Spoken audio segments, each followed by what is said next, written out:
एका गोपिकेची सासू अतिशय खास आहे. ती सासूच्या खासपणाबद्दल कृष्णाला अनेक वेळेला सांगते.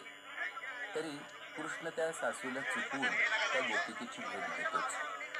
कृष्णाच्या चोरून घेतलेल्या गोपीमुळे आपली अवस्था वाईट होईल अशी तक्रार गोपिका करते. गोपिकोत्सवामध्ये राधा आणि कृष्ण एकत्र आले.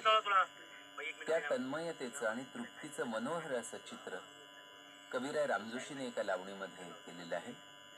या सार सुखा नाही पार संसार हरीच्या पायी, या चित्तवृत्तीला सुचेना दुजे काही.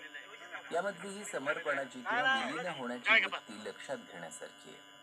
कविराय रामजोशी यांची आणखीन एक अशीच लावणी आहे, राधा आणि कृष्णाचं वर्णन करणारी. कृष्णाबद्दल गोपिकेंची वारंवार तक्रार असते की तो सतावतो, म्हणून तक्रार करणाऱ्या गोपिकांना मनातून मात्र कृष्णाचं अतीव असं आकर्षण असते.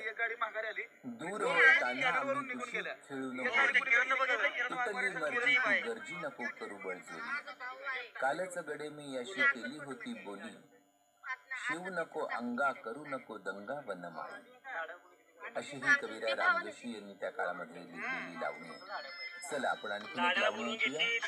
आता जी रचना आपण ऐकणार आहोत ती कीचक वध या चित्रपटासाठी लता मंगेशकर आणि सुधीर फडके माडगूळकरांचे संगीतकार मास्टर कृष्णराव.